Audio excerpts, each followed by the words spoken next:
Бисмиллахир-рахманир-рахим. Алхамдулиллахи rabbil аламин. Ва саллаллаху аля сайидина Мухаммадин ва аля алихи ва асхабихи аджмаин. Аллахумма ахриджна мин зулуматил вахм ва афтах алейна би ма'рифатил илм ва акримна би нурил фахм ва саххил ахлaqana bil hilm. Ассаламу алейкум ва рахматуллахи ва баракатуху. Құрметті бауырлар, Алланың қалауымен Рамазан айының 20 күні өтіп, соңғы 10 күндігіне де келіп қалдық.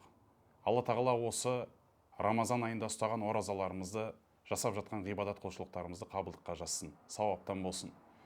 Алла нәсіп етсе, бүгінгі түннен бастап алдымыздағы 10 түн қасиетті түндер. Бұл түннің аты Лейлатул Қадр, Қадір түні деп аталады. Осы Қадір түнін әлем мұсылмандары күтеді. Әлем мұсылмандары тағатсыз іздейді. Өйткені пайғамбар алейхиссалату вассалам бұл түнді іздеңдер деп айтып кеткен. Бұл түнді қай кезде іздейік десеңіз, тақ түндерден іздеңіз. 21-ші түн, 23-ші түн, 25-ші түн, 27-ші түн, 29-ші түндерден іздеңіздер. Негізі пайғамбар Мұхаммед алейхиссалату вассалам бұл түннің нақ қай уақытта екенін білген екен. Бірақ сахабаларға айтуға келе жатқан кезде, қуанышты хабарды жеткізуге келе жатқан кезде, бір-екі сахаба шекісіп қалады. Бір-бірімен ұрысып, жаға жыртылысып қалады. Пайғамбар алейхиссалату вассалам сол кісілердің көңіл күйіне ажыратам деп, ажыратып, сол кісілерді тынышталдырам деп жүріп, осы уақыттың қай сәтте екенін ұмытып қалады. Бірақ пайғамбар алейхиссалату вассалам алғашқы 10 түнінде итикафқа кіреді. Сол мешіттің ішінде өз-өзін ұстап, ғибадат құлшылықпен айналысады, Қадір түнін іздейді. Бірақ Жебірейіл періште келіп айтады: "Я Расулалла, Қадір түні бұл түнде емес, басқа 10 күндігінде" дейді. Сөйтіп ортаңғы 10 күндікке келеді, мешітте итикаф жасайды, өз-өзін ұстайды, Қадір түнін іздейді. Бірақ Жебірейіл періште келіп айтады: "Я Расулалла, Қадір түні Рамазан айының соңғы 10 күндігінің тақ түндерінде, соны біліңіз" дейді. Сөйтіп бір риуаяттарда 21-ші түн деген бар. Абдулла ибн Аббас сияқты сахабалар бұны 27-ші түн деп айтқан. Біздің Қазақстанда да көбінесе мешіттерді 27-ші түні Қадір түні қылып бекітеді. Енді Алла тағала біледі бұл уақытты. Бірақ бұл не үшін керек десеңіз, барынша мұсылман адам 20 күнде жасай алмаған ғибадат құлшылығын, 20 күнде осы Рамазаннан ала алмаған Қадір қасиетті, берекетті осы соңғы 10 түннен іздеп, соны аңсасын, соған жетсін, соған махаббат қойсын деген мағынада да. Негізі Абдулла ибн Аббастың тәпсірінде ерекше бір латаиф дейді, бір тонкий момент айтылады. Мынау Қадір деген сүре бар, соны білеміз бәріміз. Инна анзалнаху фи лайлатил қадр, біз Құранды Қадір түнде түсірдік деп басталатын. Сол 30 сөзден тұрады екен сол сүре. 30 сөздің ішіндегі 27-ші сөзі саламун хия, яғни сол хия деген дамир Қадір түніне қайтады. Осы түн сәлем берекет түні деп айтатын жері бар. Сол хия деген дамир 27-ші болып тұр екен да. Яғни сол Қадір түні 27-ші түн деген бір болжам, бір тәпсір айтқанда ол кісі. Енді қалай болғанда да иншалла біз барынша осы 10 түннің барлығын, енді 10 түн болғанда сол 5 түн ғой, 21-і, 23-і, 25-і, 27-і, 29-і. Осы түндерді барынша біз ғибадат құлшылықпен өткізуіміз керек. Енді барлығын қоя тұрып, біз осы Лейлатул Қадр деген сөзге қарауымыз керек. Лейлатул Қадр деген сөз екі тіркестен құралып тұр. Біріншісі лейлатун, түн, және де Қадр деген сөзден тұрады. Біріншісі лейла дегеніміз түн деген мағына. Түн қай кезден қай кезге дейін? Түн ақшам намазы, яғни күн батқаннан бастап таң атқанға дейінгі уақыт екен. Яғни онда біз осы 25 түнді іздейтін болсақ, ақшам намазынан ғибадат құлшылықты бастап кетуіміз керек екен. Ақшам намазының фарызы, 2 ракағат сүннеті, және де сүннет намазын оқып қойып, тағы да бір нәпіл оқып қойып, зікірлерді көбейтіп, осы кезден бастап кірісу керек. Қай уақытқа дейінсің? Хатта маталайл фаджр, таң арайлап атқанға дейін екен. Осы 10 түндердің барлығын осылай өткізуге тырысамыз. Түнді біліп алдық. Енді Қадір деген сөздің мағынасы не? Қадір деген сөзге қатысты бір 3 әдемі мағына берейін деп тұрмын сіздерге. Бірінші мағынасы, Қадір деген сөздің мағынасы лейлату шараф. Қадірлі, құрметті түн деген сөз. Бізде де қазақта да қолданады. қарнымның ашқанынан емес, қадірімнің қашқанынан жылаймын деп. Немесе өзіңді өзің қадірлесең, жат жаныңнан түңілер деген де сөз бар. Бұл жердегі қадір біздің қазақтың тілінде де бар. Қадір қасиет, құрмет деген мағынада. Яғни бұл түнді қадірлі қылып тұрған не деп сұрайтын болсаңыздар, бұл түнде бірінші кезекте Құран түскен. Біз барлығымыз төбемізге қоятын, қадірлеп, қастерлейтін Құран түскен. Екінші кезекте бұл түні бүкіл періштелер аспанды тастап, жер бетін толтырып кетеді екен. Үшіншіден бұл түні мұсылмандардың амалдары 83 жылға еселенеді екен. Лайлатул қадри хайру мин альфи шахар. Қадір түні 1000 айдан да хайырлы сауапқа жеткізеді деген аят бар. Енді осы мағынада қадір деген сөзді біз өзіміздің қазақтың тіліндегі қадір қасиет деп аударамыз. Яғни қадір қасиеті өте мол түн деген мағынада. Енді бұл мағынада Құранда басқа бір аят бар. Уама қадаруллаха хаққа қадрихи. Олар дейді, Алла тағаланы лайықты түрде танып, оған құрмет жасай алмай кетті ғой дейді. Адамдар Аллаға лайықты түрде құрмет жасай алмай кетті деген кезде, хаққа қадрихи дегенде, қадір деген осы құрмет мағынасында екен. Бұл бірінші мағына, лайлатул қадр деген. Екінші, лайлатул қадр дегендегі осы қадір сөзінің мағынасы тақдир екен. Лайлатул тақдир. Бір жылдық тағдыр жазылатын түн деген мағынасы бар екен. Неге олай десеңіз, шынымен бұл түнге тура келсеңіз, келесі жылғы бір жылдығыңыздың жақсылығы да, жамандығы да, ризық несібесі де, ажалы да, өлімі де бекітіледі екен осы түнде. Ана бір ғалымдар айтады, Дахақ сияқты ғалымдар айтады, саламун хия, ол түн амандық болады дегеннің бір мағынасы дейді. Бұл түнде тағдыр жазылған кезде, сол түнге тура кеп қалсаңыз, ғибадатпен, құлшылықпен тура кеп қалсаңыз, бір жылдық тағдырыңыз амандық, бәле жаладан сақталған, сондай бір берекелі жылға айналады иншалла дейді. Сол дұғаларыңызбен, сол ғибадаттарыңызбен бір жылдық тағдырыңызды шешіп алуға мүмкіншілігіңіз бар екен. Сол үшін де бұны лайлату тақдир. Орыстарда өте бір жақсы айтады бұны орыс тілінде. Ночь предопределения деп қояды. Тағдыр түні дейді. Тағдырлар шешілетін түн, бір жылдық тағдыр. Осындай мағынасы бар. Және бір ерекше бір әдемі мағынасы бар. Лайлату диқ, өте тар шектеулі түн дейді. Байтул Маамур деген жер бар. Меккедегі Қағба тұрған тұста 7 қат аспанның үстінде періштелер тауаф жасайтын мекен бар, Қағба сияқты. Періштелердің Қағбасы дейікші. Сол Қағбаға бәрлеріңіз естігесіздер, бір періште кіріп тауаф жасап шыққаннан кейін қияметке дейін енді кіруге мүмкіншілік ала алмайды. Өйткені періштелер өте көп о жақта. 7 қат аспанның барлығында періштелер мекендейді. Одан кейін мына аспан, дүние аспаны бар ғой. Дүние аспанда Байтул Айзза деген жер бар. Сол Байтул Айззада да періштелер топ тұр.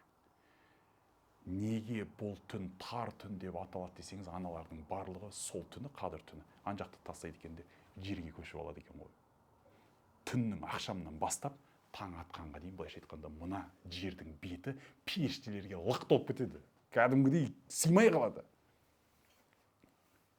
Қадір түні, яғни тар түн деген мағына осы екен. Және де диқ деген сөздің екінші бір мағынасы бұл шектеулі деген мағынасы бар. Шектеулі, неге шектеулісің? Өйткені мұсылмандар Алланың қалауымен бұл түннің нақ қай түн екенін білімнен шектеулі, білімінен, білуінен шектеулі дейді. Шын ғой, мысалға қазір бәріміз отырмыз, қадір түні не 21, не 23, не 25, не 27, не 29 деп отырмыз. Нақ айтқанда пайғамбар Мұхаммедтің өзі де білімінен шектеулі болып қалған. Біз бел аула дейді ғой, біз одан да артық онда білімі бізге жетпегенді. Бұл қадір түнінің атауларына қатысты, бауырлар. Енді қадір түнін күтеміз. Әлбетте сол түнге барғымыз келеді. Неге? Өйткені мұсылман адам сол түнге тура келіп қалса 83 жылғы сауаптарға еселенеді амалдары. Қандай керемет оған жүрегіне бұның барлығы қуаныш әкеледі ғой. Бірақ сол түнді нақ біз табуымыз үшін белгілерді де біліп алуымыз керек. Қадір түнінің екі түрлі белгілері бар. Біреуі сол түнде жүзеге асатын белгілері, екіншісі қадір түні өтіп таң атқан кездегі белгілері.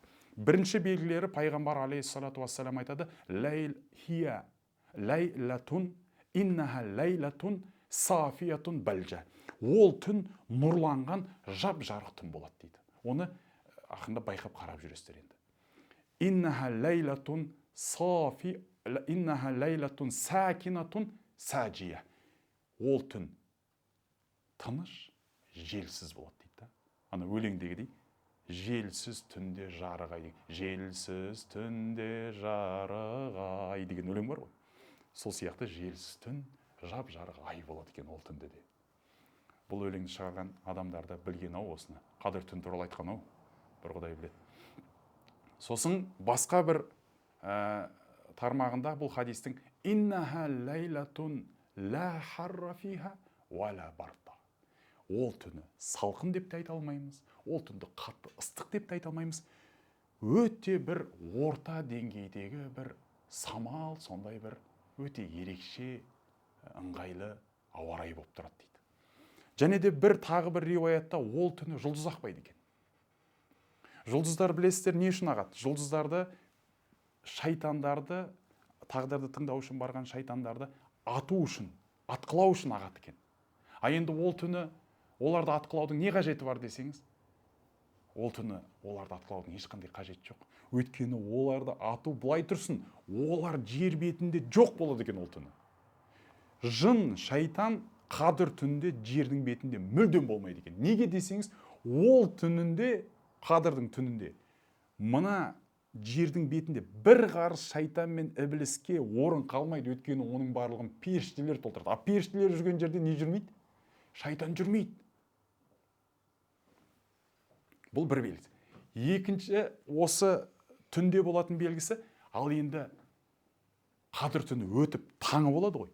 Таңы болған кезде тағы бір белгісі бар. Ол күн томалақ болып шығады екен, көкжиектен бүйтіп. Және де ол түні, ол күн шуақ шашпай, нұр шашпай шығады екен. Ғалымдары әдемі латаиф дейді, әдемі тонкий момент айтады осы жерде. Күннің сәуле шашпай көкжиектен шығуының бір себебі дейді. Саламун хия хатта маталаил фаджр. Олар періштелер жердің бетінде түннен бастап, ақшамнан бастап таңға дейін болады деді, таң арайлағанға дейін, күн шыққанға дейін. Ондай болатын болса, ол кезде періштелер қайтадан өздерінің мекендеріне қайтып жатқан сәтте, олар да нұрдан ғой періштелер. Бір нұр мен екінші нұр шағылысқан кезде, күннің нұры періштелердің нұрының қасында шығуға шамасы келмей қалады да, нұр шашпай, шуақ шашпай, күн сөйтіп шығады дейді. Енді бұл белгілерді біліп алғаннан кейін бауырлар мұсылман адамға өте қатты қуанышта болды. Машалла, менің бүгінгі түні бойы жасаған ғибадат құлшылықтарым нақ қадір түнінде кепті ғой деп белгілер арқылы айта аласыз. Қадір түнінің уақыты өзгеріп тұруы мүмкін, бірақ оның белгілері ешқашан өзгермейді. Осы нақ, осы сахих жолмен келген белгілер осы. Енді қараңыз, осы белгіні көреді кейбір мұсылмандар. Сол белгілерді сіз көріп қалсаңыз, сізге мен айтайын, ешкімге айтпаңыз бұны. Бұны айтпау сіз үшін сауап болады, мұстахап болады. Өйткені ғалымдар айтады, қадір түнінің белгісін көрген адам ешкімге айтпасын. Өйткені о жерде бірнеше себеп бар. Бірінші себебі шоғыра пайда болмау үшін. Мен абзалмын. Қалған мұсылмандардан қарағанда мен Құдайға шүкір қадір түнінің белгілерін көре алдым, қалғандары көре алмады деп өзін адамдардан артық санап кетуі мүмкін. Екіншісі рия бар. Алла үшін істеген қадір түндегі ғибадат құлшылықты, белгілерін іздеуді, барлығын көріп алғаннан кейін Алла үшін істеген нәрсені бейне бір адамдар үшін жасаған сияқты болып, адамдарға жайып салсаң, ол рия болып, сауабынан махрұм қалуы мүмкінсің.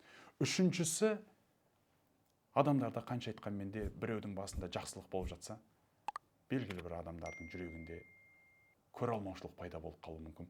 Сен жақсылығыңды айтып жатқан кезде, саған олардың жүрегінде көре алмаушылық оянуы мүмкін, және де мұсылмандардың жүрегінде көре алмаушылықты оятып қою мүмкінсің. Және де мұсылмандардың жүрегіне сәл де болса да көңілсіздік, қаяу салып қою мүмкінсің. Мына кісі көрді, мен көре алмай қалдым. Сонда Алланың алдында менің ешқандай қадір қасиетім болмағаны ма деген сияқты бір депрессия дейді ғой, бір көңіл күйінің жабырқау түсіп кетуі әбден мүмкін да. Сол үшін де осы белгілерді көрсеңіз, иншалла өзіңіз үшін білдіңіз, бірақ жүрегіңіз қуансын, бірақ бұны айтпай қойғаныңыз сіз үшін жақсырақ. Енді бұл түнді Пайғамбар алейхиссалату вассалам баршамызға ескертіп айтады. Мән хуримаха фақада хуримал хайра кулла. Кімде-кім мына қадір түнін өткізіп алса, қадір түніне жете алмай махрұм қалып, осы жерде ғибадат құлшылықпен өткізе алмай қалса қадір түн дейді, әлемдегі барлық жақсылықтан құр қалып қалғанмен тең ғой оның дейді. Сондықтан да қадір түнін өзі де, отбасы да өте қатты ғибадат құлшылықпен өткізген. Хатта мынау Айша анамыз айтады: "Я Расулаллах, қадір түніне келген кезде не істейін, не айтайын?" дейді ғой. Сол кезде пайғамбар алейхиссалату вассалам бізге де, о кісіге де мынандай өте керемет насихат айтады. Осыны жасауларыңыз керек сіздерде. Барша мұсылмандар осыны жасайды әлемде. Я Айша, сен былай деп айт: "Аллахумма иннака афуун тухиббул афуа фаъфу анни." Алла тағалам, сен кешірімдісің, кешіргенді жақсы көресің, мені де кешірші деп түні бойы осы дұғаны жасай бер деген. Яғни кешірім сұрай бер деген сөз ғой. Бұл түнде ондай болатын болса, бауырлар, көп кешірім сұрау керек екен, тәубе көп жасау керек екен. Осыған қатысты енді және бір хадис бар. Пайғамбар алейхиссалату вассалам айтады: "Мән қаума лайлатал қадри иманан ва ихтисабан, ғуфира лаху ма тақаддама мин замбих." Кімде-кім қадір түнін тахаджуд намазымен, қияммен, намазбен өткізіп беретін болса, қадір түн, ол адамның бұрынғы жасаған күнәларын кешіреміз дейді. Ахмад ибн Хамбалдың риуаятында: "Уама тақаддама ман қама Рамадан, ман қама лайлатал қадри иманан ва ихтисабан, ғуфира лаху ма тақаддама мин замбих уама таахар" деген қоспасы бар екен. Бұрынғы күнәларын кешіреміз, және де алдыда келе жатқан күнәларын да кешіреміз деген жер бар екен. Бұрынғы күнәлар кешірілу белгілі, жасаған күнәңа кешірім аласың. Ал алдыдағы жасайтын күнәларды әлі жасалған жоқ, оны қалай білеміз десек, бұл жерде ондай мағына емес дейді. Ғалымдар айтады: Алла тағала алдыдағы жасайтын күнәлардан сақтап қояды дейді. Қадір түнде бір намазбен өткізуіңіз осындай алдыдағы даже күнәлардың өзінен сізді сақтап қоюға өте үлкен мүмкіншілік екен. Сондағысы айтып жатқанымыз, қадір түнде күнәларға кешірім беріледі, және де бізде сол кешірімді көптеп сұрауымыз керек. Қадір түнде және де жасалатын бір амал, бауырлар, бұл садақа. 10 күнге садақа бөліп саңыз, аз-аздан болсын, әртүрлі адамдарға болсын, немесе бір адамдарға болсын. Қазір Аллаға шүкір бізде Каспий Голд деген нәрсе бар. Әйтеуір жібере бересің ғой, мүмкіншілік бар да. Әйтеуір біреуге үйіне барып, қолына ұстатып кетудің де қажет жоқ. Қазір аласында счетына, номеріне лақтар жібере саласың. Сөйтіп 10 адамды бекітіп саңыз да, сол 10 адамға 10 түн бойы түндерінде лақтыра беріңіз. Барынша сол түннің орта бөліктерінде, қараңғы кездерде, адамдардың барлығы ұйқыға кеткен кездерде беріңіз. Неге? Өйткені Алла нәсіп етіп сіздің 1000 теңгеңіз болсын, 10 000 теңгеңіз болсын, 100 000 теңгеңіз болсын, қандай садақаң мөлшері маңызды емес. Осы берген садақаңыздың жүректен шыққаны, сол сауапты үміт еткеніңіз маңызды. Енді сол берген кезде 83 жыл бойы садақа берді деп жазылып кетуі мүмкін екен. Өйткені қадір деген сүреде Лайлатул қадри хайру мин альфи шахр. Қадір түні 1000 айдан да хайырлы сауап алып келеді. 1000 айды санап көрдік. 83 жыл 4 ай екен. 83 жыл деп айта берейікші. 83 жыл бойы садақа берді деп жазылып кетеді екен. Қадір түнде және бір жасайтын амал, жаңа тахаджуд намазын айттық, садақаны айттық. Және бір жасайтын амал, бауырларымыз, бұл Ықылас сүресін 3 қайтара оқып отырыңыз. Әр түннің тереңінде тұрыңыз да Ықылас сүресін 3 рет. Құл хуаллаху ахад, Аллаху самад, лам ялид, ва лам юлад, ва лам якул лаху куфуан ахад. Білмейтін қазақ жоқ шығар бұл сүрені. Пайғамбар айтады: бір рет Ықылас сүресін оқыған адамға Құранның 1/3 оқыды деген сауап жазылады дейді. 2 рет оқығанға 2/3, 3 рет оқығанға Құранды толық оқып шықты, хатым жасап шықты деген сауап жазылады. Және де қадір түнінде жасалу керек болған тағы бір амал, бұл этикаф дейді. Мешітте болу.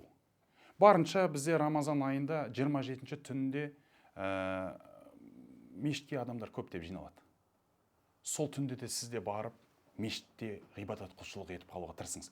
Егер де сіздің сол мешіттегі болған сәттеріңіз қадір түніне тура келіп қалатын болса, 83 жыл бойы Алланың үйі мешітте ғибадат құлшылық етті деген сауап жазылады. Енді қараңыздаршы, бұл ай науқан айы да. Сіз қашан 83 жыл ғибадат жасауға мүмкіншілік аласыз? Сіз жалпы 83 жыл өмір сүруге мүмкіншілік аласыз ба, мүмкіншілік алмайсыз ба? Соның өзі үлкен сұрақ та бұл. Қанша уақытыңыз тамаққа кетіп жатыр, қанша уақытыңыз ұйқыға кетіп жатыр, қанша уақытыңыз жұмысқа кетіп жатыр, қанша уақытыңыз дүние тіршілігіне кетіп жатыр. Соның арасындағысы бір 3 жыл шығар, ары кетсе қатты ғибадат құлшылық жасасаңыз, бір 2-3 жыл ғана ғибадат құлшылық жасайды екенсіз да. Ал енді сондай бір үлкен мүмкіншілік науқан айы, науқан түні десек те болады. Егер де сіз қазір мынау акция дейді ғой. Егер де дүнияуи бір акциялар болып жатса, сіз деген жапа-тармағай барасыз ғой. Сізге Алла тағала айтып жатыр. Рамазан айында 5 түн бар дейді. Сол 5 түннің ішінің біреуінде науқан бар дейді. Егер де сол түнде ғибадат, құлшылық, итағат жасап қалсаң, сол итағатыңды 83 жылға еселеп тастаймын деп жатыр. Мынандай мәселе бар. Қадір түні бұрынғы үмбеттерде бар ма, әлде Мұхаммедтің үмбетінде ғана ма деген сұрақ бар. Ғалымдар келісімі бойынша Қадір түні бұл Мұхаммед пайғамбардың ғана үмбетіне берілген нығмет екен. Оны мынандай бір 2 мысалмен келтіреді. Бірінші мысал, бұрынғы пайғамбарлардың үмбеттерінің өмір жасы ұзақ болған. Нұх пайғамбардың қауымы 400 жыл, 500 жылда өмір сүрген. Олардың сәйкесінше амалдары да өте көп болған. Намазы көп оқыған олар, ораза көп ұстаған, зекет көп берген, садақа жасаған, дұға көп жасаған деген, Алланы риза қылдыратын амалдарды көп жасаған. Ал енді мұсылман үмбетінің жасы қанша? Мұсылман үмбетінің, Мұхаммед үмбетінің жасы қанша? Мұхаммед үмбетінің жасы 400 жыл болмайды. Пайғамбардың өзінің хадисі бар. Амару уммати ма байна ситтина иля сабаин. Менің үмбетімнің жалпы көпшілігінің жасы 60 пен 70-тің арасы ғана дейді. 60-қа жетпей де қайтыс болатындар бар. 70-тен асып та өмір сүретіндер бар. 100-ге дейін баратындар да бар. Бірақ бұлар өте аз. Бірақ жалпы алғанда Мұхаммед үмбеті 60 пен 70-тің арасында ғана екен. Ондай болатын болса, бұл ертең біз ана дүниеге барғанда Нұх пайғамбардың бір үмбеті келіп тұрса, 400 жыл ғибадат құлшылық еткен, 500 жыл өмір сүрген мысалы. Онда біздің ғибадат құлшылығымыз өте кем, кетік болып қалады, аз болып қалады да. Бірақ пайғамбар айтады, жоқ дейді, менің үмбетіме Алланың берген бір рахым мейірімі, бір түн бар, сол түнде 83 жыл сауап алды деген сауапты алып, ол жерде тек қана бір ғана сауап емес қой. Сіз мысалы бір түнде садақа беріп, 83 жыл садақаны алып кетуіңіз мүмкін. Сіз бір түнде Құран оқып, 83 жыл Құран оқыды деп алып кетуіңіз мүмкін. Уағыз насихат айтып отырып, немесе тыңдап отырып, 83 жыл бойы уағыз насихат айтып тыңдап кетті. 83 жыл бойы мешітте. Осының барлығы бір адамның бойында жиналуы мүмкін ғой. 83-тен қаншама жылдар бойы ғибадат құлшылық етіп, сіз Нұх пайғамбардың үмбетінің жасынан да асып түсіп, ғибадаттың сауабын алып кетуіңіз мүмкін. Бұл пайғамбар Мұхаммед алейхиссалату вассаламның үмбетіне ғана берілген екен Қадір түні.